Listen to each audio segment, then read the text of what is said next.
Hello friends, नमस्ते। कैसे हो आप लोग। इस वीडियो में हम इंडियन पॉलिटिक्स के ऊपर top 40 most important MCQ question practice करेंगे। आज हमारा सब टॉपिक है लोकपाल। तो चलिए क्या क्या मोस्ट इम्पोर्टेंट एमसीक्यू क्वेश्चन है उसे एक्सप्लोर करते हैं। तो question number 1, the Lokpal and Lokayukta act was enacted in which year, यानी कि किस साल में लोकपाल एंड लोकायुक्त एक्ट इस एक्ट को लागू किया गया था। ऑप्शन देखिए, ऑप्शन देखकर इसका उत्तर गैस कीजिए या फिर कमेंट कीजिए क्या होगा इसका सटीक उत्तर। देखिए इसका जो सटीक उत्तर रहेगा ऑप्शन नंबर सी, यानी कि 2013 में इसे लागू किया गया था। यानी कि Lokpal and Lokayukta act 2013 establish the Lokpals at union level and Lokayukta at the state level. यानी कि लोकपाल को यूनियन लेवल में इसे एस्टेब्लिशमेंट किया गया था एंड लोकायुक्त को स्टेट लेवल में एस्टेब्लिश किया गया था। ठीक है, नेक्स्ट क्वेश्चन क्या बचा गया देखिए। The Lokpal and Lokayukta act 2013 extended to, यानी इसे कहाँ तक सीमित किया गया, विस्तार किया गया। ऑप्शन देखिए, ऑप्शन देखकर इसका उत्तर गैस कीजिए क्या होगा इसका सटीक उत्तर। देखिए इसका जो सटीक उत्तर होगा ऑप्शन नंबर सी, यानी कि whole India including Jammu and Kashmir. पूरा इंडिया के साथ जम्मू कश्मीर भी इसमें इंक्लूडेड है। यानी कि the act is applicable to the entire country including Jammu and Kashmir. ठीक है, नेक्स्ट क्वेश्चन क्या बचा है देखिए। तो इंस्टीट्यूशंस ऑफ लोकपाल इज ये, यानी कि लोकपाल जो इंस्टीट्यूशन है ये किस तरह का इंस्टीट्यूशन है। ऑप्शन देखिए, ऑप्शन देखकर इसका उत्तर गैस कीजिए क्या होगा इसका सटीक उत्तर। देखिए इसका जो सटीक उत्तर होगा ऑप्शन नंबर बी, यानी कि ये किस तरह का निकाय है। ये एक स्टैट्यूटरी बॉडी है। किस तरह का निकाय है, ये एक स्टैट्यूटरी बॉडी है। ठीक है, Lokpal is a statutory body under the Lokpal and Lokayukta act 2013 without constitutional backings. इसमें कोई संवैधानिक बैकिंग नहीं रहता है। ठीक है ना, ये किस तरह का निकाय होता है, ये एक स्टैट्यूटरी निकाय होता है जो इस एक्ट के दौरान बने थे। ठीक है, नेक्स्ट क्वेश्चन क्या पूछा गया देखिए। Lokpal is a multi member body consisting of, यानी लोकपाल क्या होता है, ये एक मल्टी मेंबर निकाय है। ठीक है, इसमें कौन कौन रहते हैं। ऑप्शन देखिए, ऑप्शन देखकर इसका उत्तर गैस कीजिए क्या होगा इसका सटीक उत्तर। देखिए इसका जो सटीक उत्तर होगा ऑप्शन सी, यानी कि 1 चेयरपर्सन एंड 8 मेंबर्स, यानी कि एक चेयरपर्सन रहते हैं और 8 मेंबर्स रहते हैं, मैक्सिमम 8 मेंबर्स, जो कि ऑप्शन नंबर सी ठीक रहेगा। यानी कि Lokpal can have 1 chairperson and A maximum of 8 members. ठीक है, नेक्स्ट क्वेश्चन क्या पूछा देखिए। Eligibility of the chairperson of Lokpal includes, यानी कि लोकपाल का जो चेयरपर्सन बनते हैं उनका क्या एलिजिबिलिटी क्राइटेरिया रहेगा। ऑप्शन देखिए, ऑप्शन देखकर इसका उत्तर गैस कीजिए क्या होगा इसका सटीक उत्तर।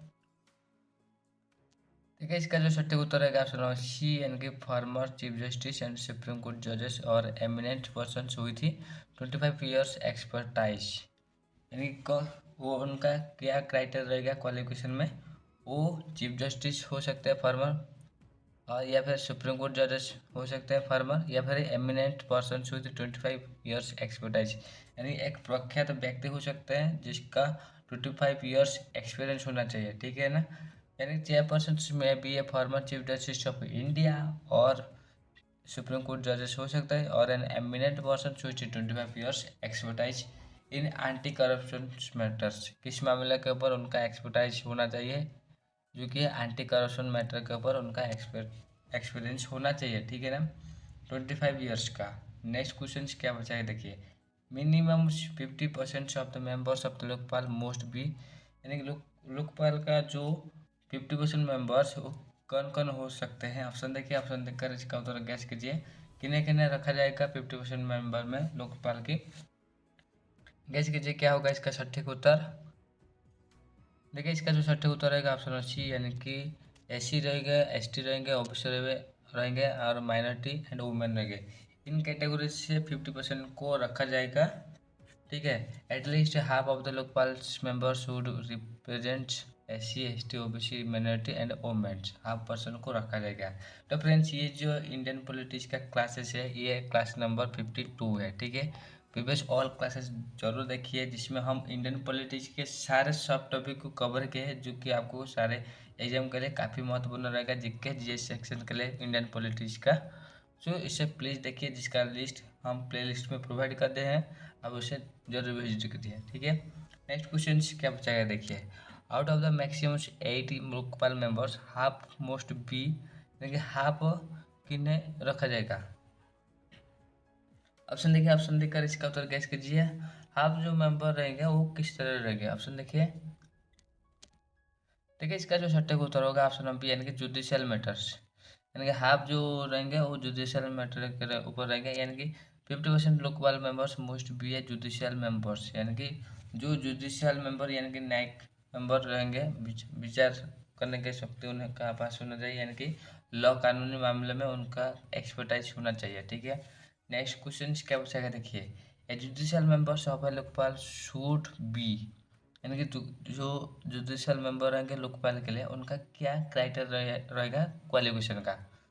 ऑप्शन देखिए, ऑप्शन देखकर इसका उत्तर गैस कीजिए, क्या होगा इसका सटीक उत्तर। देखिए इसका जो सटीक उत्तर रहेगा ऑप्शन बी, यानी कि रिटायर्ड जजेस ऑफ द सुप्रीम कोर्ट्स।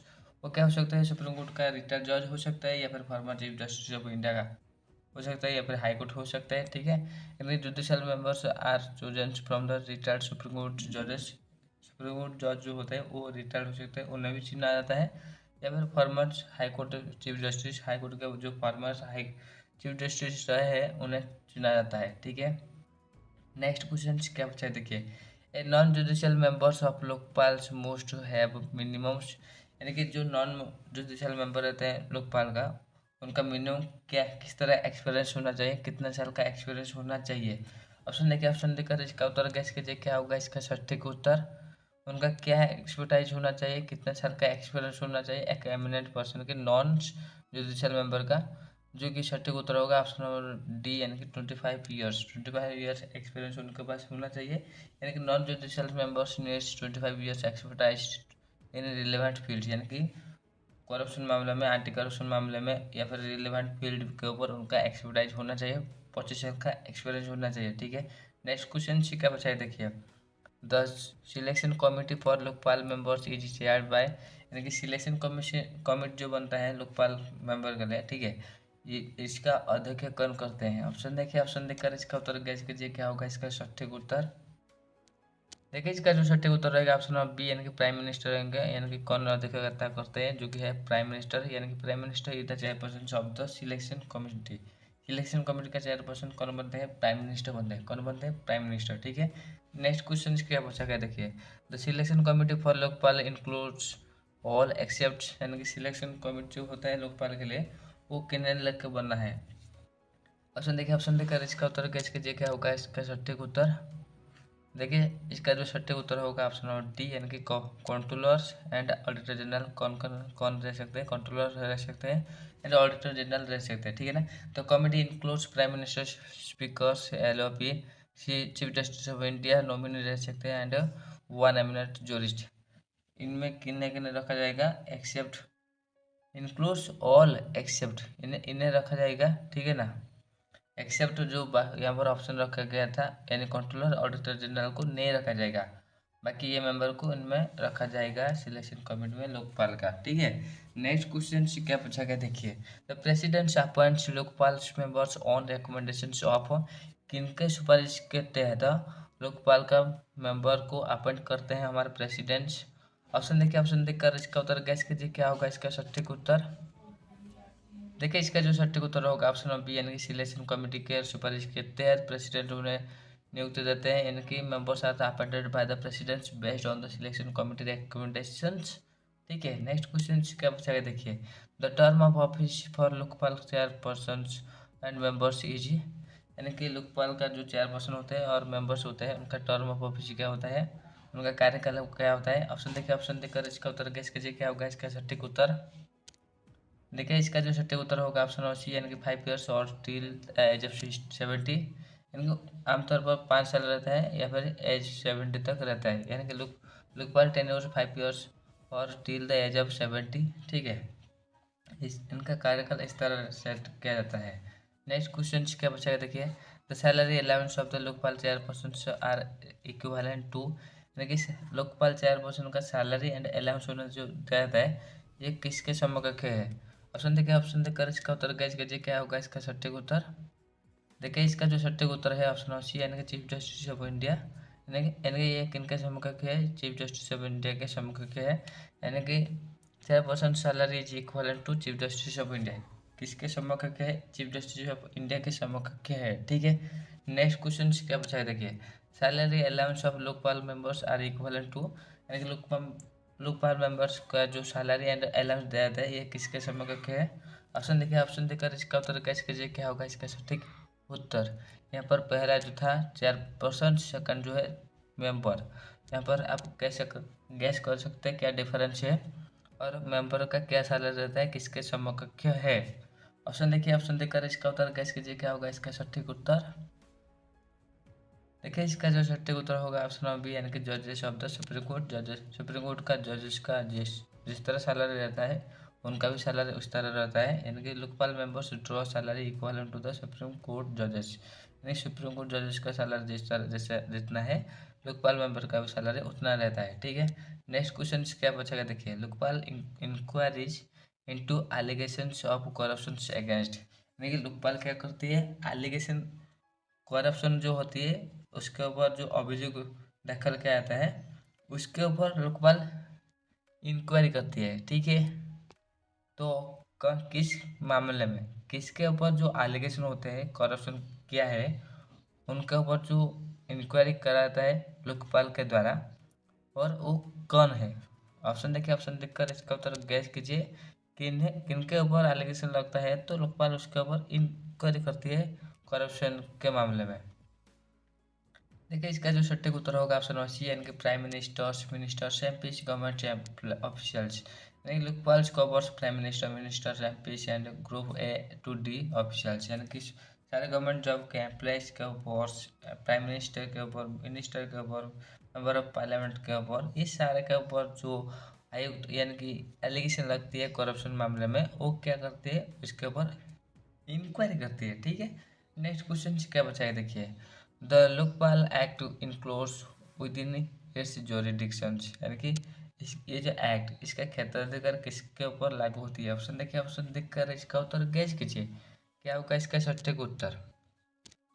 देखिए इसका जो सटीक उत्तर होगा ऑप्शन नंबर सी, यानी कि central government officials and public functionary, यानी कि ये किसके ऊपर लागू होते हैं, यानी कि इस उनका क्षेत्राधिकार किसके ऊपर रहती है, जैसे कि यहाँ पर सेंट्रल गवर्नमेंट ऑफिशियल के ऊपर रहती है एंड पब्लिक फंक्शनरी इसके ऊपर रहती है। ठीक है, यानी कि Lokpal investigates corruption among the public functionary at the union levels, यानी कि सेंट्रल लेवल में, यूनियन लेवल में, संघीय स्तर पर ये जो इन्वेस्टिगेट करती है ये पब्लिक फंक्शनरी के तहत करती है। ठीक है ना, नेक्स्ट क्वेश्चन क्या बचाएगा देखिए, which of the following is not eligible to be Lokpal chairperson, यानी कि लोकपाल चेयरपर्सन बनने के लिए निम्न से क्या एलिजिबल नहीं है। ऑप्शन देखिए, ऑप्शन देकर इसका उत्तर गैस कीजिए क्या होगा इसका सटीक उत्तर। देखिए इसका जो सटीक उत्तर है ऑप्शन नंबर डी, यानी कि retired IAS officers with 15 years services, ये एलिजिबल नहीं है लोकपाल का चेयरपर्सन बनने के लिए। ठीक है ना, और चेयरपर्सन बनने के लिए क्या क्या क्राइटेरिया सेट किए गए हैं, जैसे कि chief justice and supreme court जज और 25 ईयर्स एमिनेंट पर्सन क्वालिफाई, यानी कि वो इसके लिए योग्य बनते हैं। ठीक है, नेक्स्ट क्वेश्चन क्या बचेगा देखिए, the institutions of Lokpal has its origin in recommendations of, यानी कि ये जो इंस्टीट्यूशन है इसका ओरिजिन है किसके ऊपर रिकमेंडेशन करने के लिए, यानी कि ये जो लोकपाल का ओरिजिन गठन हुआ था किसके रिकमेंडेशन के तहत गठन हुआ था। ऑप्शन देखिए, ऑप्शन देखकर इसका उत्तर गैस कीजिए क्या होगा इसका सटीक उत्तर। देखिए इसका जो सटीक उत्तर रहेगा ऑप्शन नंबर बी, यानी कि फास्ट एडमिनिस्ट्रेटिव रिफॉर्म कमीशन किसके तहत ये गठन हुआ था, यानी कि फास्ट एडमिनिस्ट्रेटिव रिफॉर्म कमीशन के तहत ये इसका भी ओरिजिन आया था, यानी कि Lokpal was the fast recommended by the fast administrative reform commission under 66, ये जो कमीशन है ये पहले इसका रिकमेंडेशन दिया था लोकपाल गठन करने का। ठीक है ना, कब 1966 में। ठीक है, नेक्स्ट क्वेश्चन क्या बचा है देखिए, which articles of the constitution provides constitutional backing to Lokpal को कॉन्स्टिट्यूशनल बैकिंग प्रोवाइड करने के लिए कौन सा आर्टिकल काम कर रही है? ऑप्शन देखकर इसका उत्तर गैस कीजिए, क्या होगा इसका सटीक उत्तर? देखिए इसका जो सटीक उत्तर होगा ऑप्शन नंबर डी, यानी कि नॉन। इनमें से कुछ भी आर्टिकल नहीं काम कर रही है। देखिए क्यों? देखिए लोकपाल ये क्या होता है, एक स्टैट्यूटरी बॉडी होता है, यानी कि विधेयक बिल पारित जब होता है हमारे पार्लियामेंट में तब ये काम करती है। ये कॉन्स्टिट्यूशनल निकाय नहीं है, जिसलिए यहाँ पर कोई भी आर्टिकल नहीं काम कर रही है, ठीक है ना। No constitutional articles provide for it, इसके लिए कोई भी कॉन्स्टिट्यूशनल आर्टिकल नहीं रखा गया है, ठीक है। नेक्स्ट क्वेश्चन से क्या बचा है, देखिए एमसीक्यू चुन तो लोकपाल, ओके ठीक है। और कुछ नया स्पेशल एमसीक्यू चले एक्सप्लोर करते हैं। In the Lokpal institution has which types of status in India, India में किस प्रकार का निकाय के तरह इसे रखा गया है? ऑप्शन देखिए, ऑप्शन देखकर इसका उत्तर गैस कीजिए, क्या होगा इसका सटीक उत्तर? देखिए इसका जो सटीक उत्तर होगा ऑप्शन नंबर बी, यानी कि स्टैट्यूटरी बॉडी। इसको किस तरह का निकाय की तरह बनाया गया है? यह एक स्टैट्यूटरी बॉडी है, यानी कि Lokpal is a statutory body under the Lokpal and Lokayukta act 2013 without यानी कॉन्स्टिट्यूशनल बैकिंग, यानी कि इसमें कोई भी संवैधानिक बैकिंग नहीं दिया जा रही है, ठीक है ना। यह एक स्टैट्यूटरी बॉडी होता है।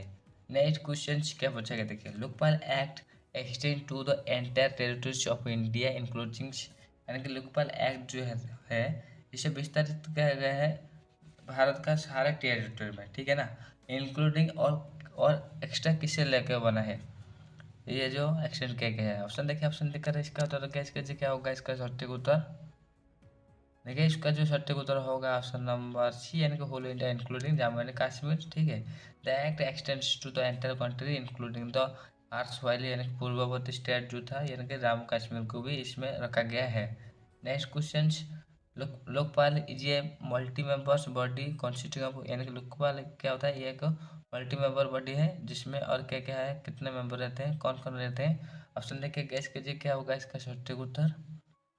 देखिए इसका जो सटीक उत्तर होगा ऑप्शन नंबर सी, यानी कि 1 पर्सन एंड मैक्सिमम 8 मेंबर्स, यानी कि 1 पर्सन रहते हैं और 8 मेंबर मैक्सिमम रहते हैं, ठीक है। यानी कि Lokpal is compose of 1 chair person and not more than 8 members, और इसमें 8 मेंबर से ज़्यादा नहीं रहते हैं मेंबर्स, ठीक है।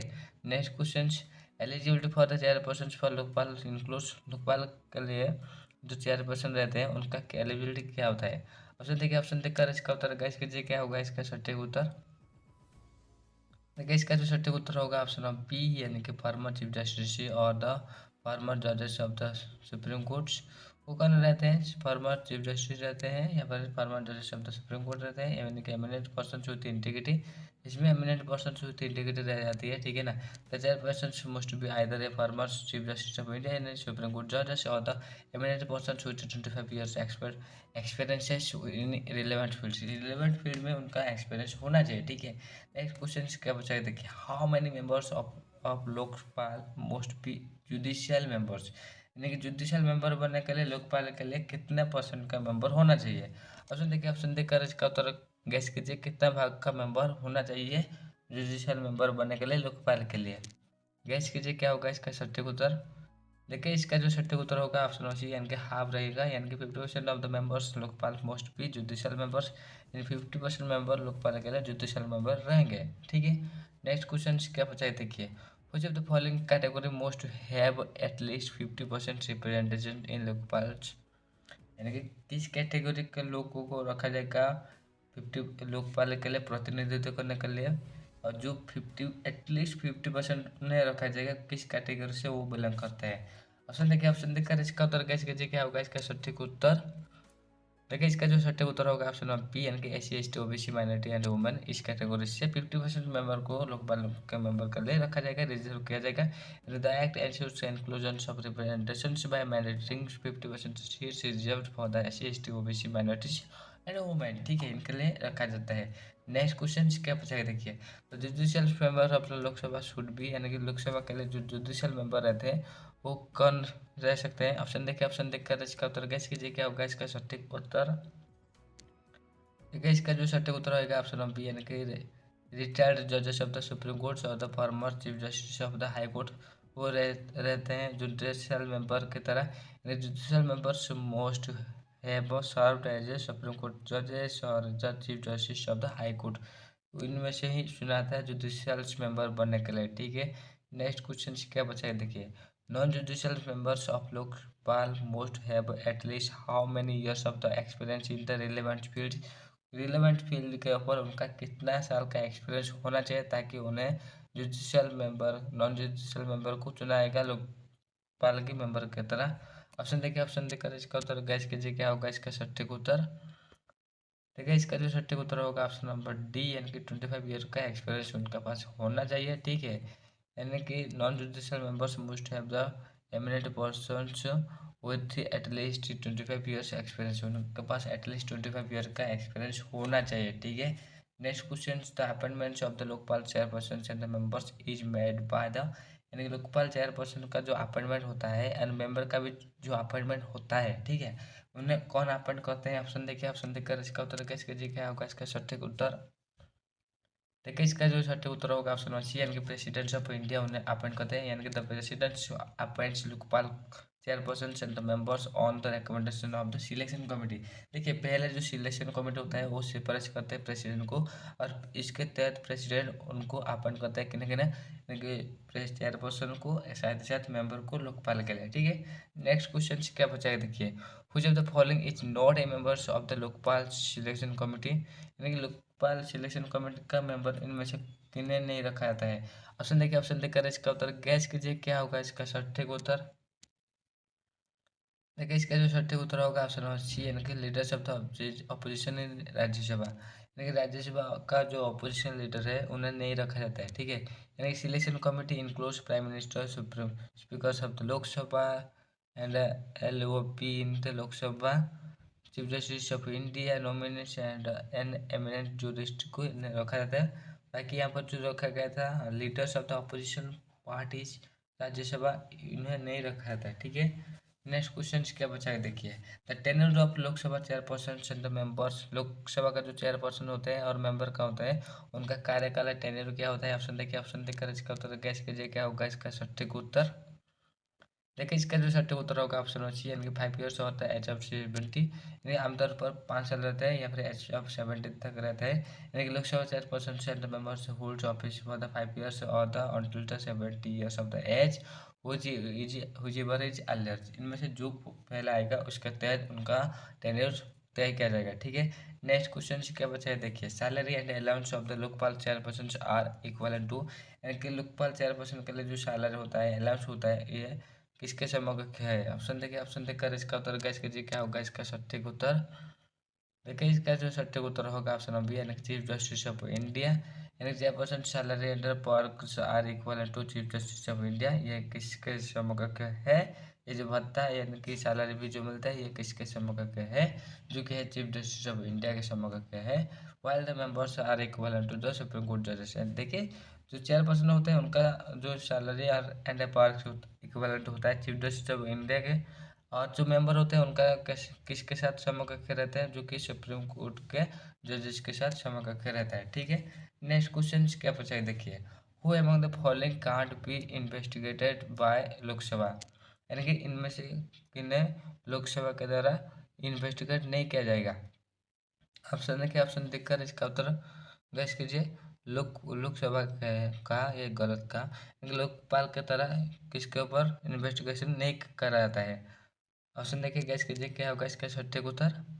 देखिए इसका जो सटीक उत्तर होगा ऑप्शन नंबर ए, यानी कि prime minister in certain cases. देखिए प्राइम मिनिस्टर के ऊपर कोई भी इन्वेस्टिगेशन नहीं होता है, यानी कि prime minister can be investigated only under the strict condition, strict condition के ऊपर क्या आता है उनके ऊपर तदंत, यानी कि बाकी मामले में इन्वेस्टिगेशन नहीं होता है। ठीक है, and certain matters like the international relations, national security are excluded, यानी कि ये जो बात है इसे एक्सक्लूड किया गया है। ठीक है, नेक्स्ट क्वेश्चन, कुछ of the following statements about Lokpal is correct, Lokpal के ऊपर निम्नलिखित में से कौन सा स्टेटमेंट करेक्ट है। ऑप्शन देखिए, ऑप्शन देखकर इसका उत्तर गैस कीजिए क्या होगा इसका सटीक उत्तर। देखिए इसका जो सटीक उत्तर होगा ऑप्शन नंबर सी, यानी कि Lokpal is a statutory anti corruption authority. ये क्या होता है, स्टैट्यूटरी एंटी करप्शन अथॉरिटी होता है, यानी कि Lokpal is a statutory body under the 2013 act and means A corruption among public functionary, एवं पब्लिक फंक्शनरी ये क्या होता है, एक करप्शन होता है। ठीक है ना, इसका अर्थ इस तरह होता है, यानी कि यह एक स्टैट्यूटरी बॉडी की तरह काम कर रही है। नेक्स्ट क्वेश्चन क्या पूछा है देखिए, The Lokpal can inquiry into allegations of corruption against, यानी किसके ऊपर करप्शन होता है और करप्शन किस कौन करते हैं, अगर उनका ऊपर एलिगेशन होता है लोकपाल उसके ऊपर इंक्वायरी करती है। किन के ऊपर अगर एलिगेशन होता है करप्शन मामले में तो लोकपाल इसके तहत इंक्वायरी करती है। जो कि सटीक उत्तर होगा ऑप्शन नंबर सी, यानी कि prime ministers MPs group A से लेकर डी तक सारे एम्प्लॉय में जो करप्शन होते हैं, करप्शन के ऊपर एलिगेशन लगाया जाता है, उसके ऊपर ये इंक्वायरी करती है। यानी कि Lokpal has jurisdictions over all categories of public functionaries including prime ministers with some exceptions। देखिए प्राइम मिनिस्टर के बारे में हम कहें तो उनके ऊपर सारे मुद्दे के ऊपर उनके ऊपर एलिगेशन लगाए जाते हैं। ये एलिगेशन के ऊपर वो इंक्वायरी नहीं करती है। कुछ एक्सेप्शनल केसेस प्राइम मिनिस्टर के तहत रखा गया है। ठीक है, नेक्स्ट क्वेश्चन क्या पूछा है देखिए, which year saw the enactment of Lokpal and Lokayukta act, यानी कौन से साल से लागू किया गया था Lokpal and Lokayukta act. Option देखिए, ऑप्शन देकर इसका उत्तर गैस कीजिए। देखिए इसका जो सटीक उत्तर होगा ऑप्शन सी, यानी कि Lokpal and Lokayukta act was the passed in 2013 में ये पारित हुआ था after mass anti corruption movement, यानी कि बहुत बड़ा एंटी करप्शन मूवमेंट के बाद यह हो पाया था। ठीक है, next question, who among the following was the first Lokpal in of India updated in 2019 में जो अपेंड हुआ था, जो पहला पहला जो रहा फर्स्ट लोकपाल इंडिया का कौन है। ऑप्शन देखिए, ऑप्शन देखकर इसका उत्तर गैस कीजिए क्या होगा इसका सटीक उत्तर। देखिए जो पहला रहा है वो है ऑप्शन नंबर बी, यानी कि जस्टिस पिनाकी चंद्र घोष। कौन है, जस्टिस पिनाकी चंद्र घोष जो पहला लोकपाल रहा है इंडिया का। यानी इन 2019 justice Pinaki Chandra Ghosh become the first Lokpal in of India, India का पहला लोकपाल बना है। ठीक है, नेक्स्ट क्वेश्चन क्या पूछा गया देखिए, Lokayukta is related to, Lokayukta युक्त किससे रिलेटेड है। ऑप्शन देखिए, ऑप्शन देखकर इसका उत्तर गैस कीजिए क्या होगा इसका सटीक उत्तर।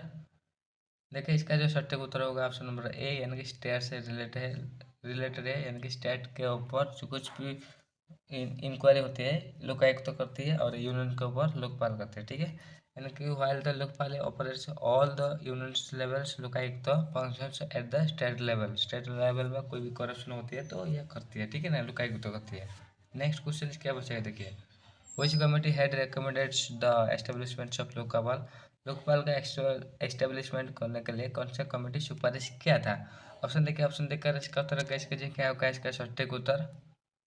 देखिए इसका जो सटीक उत्तर होगा ऑप्शन सी, यानी कि फास्ट एडमिनिस्ट्रेटिव रिफॉर्म कमीशन, यानी कौन किया था, फास्ट एडमिनिस्ट्रेटिव रिफॉर्म कमीशन 1966 ने किया था। इसके रिकमेंडेशन के तहत लोकपाल जो यूनियन के लिए एंड लोकायुक्त स्टेट के लिए बनाने का लिए एक नियम आया था। ठीक है ना, नेक्स्ट क्वेश्चन क्या बचा है देखिए, which movement strongly poses for the establishment of Lokpal, यानी कौन सा मूवमेंट जो ये पोस्ट किया था कि इसका एस्टेब्लिशमेंट किया जाए। ठीक है ना, ऑप्शन देखिए, ऑप्शन देखकर इसका उत्तर गैस कीजिए क्या होगा इसका सटीक उत्तर।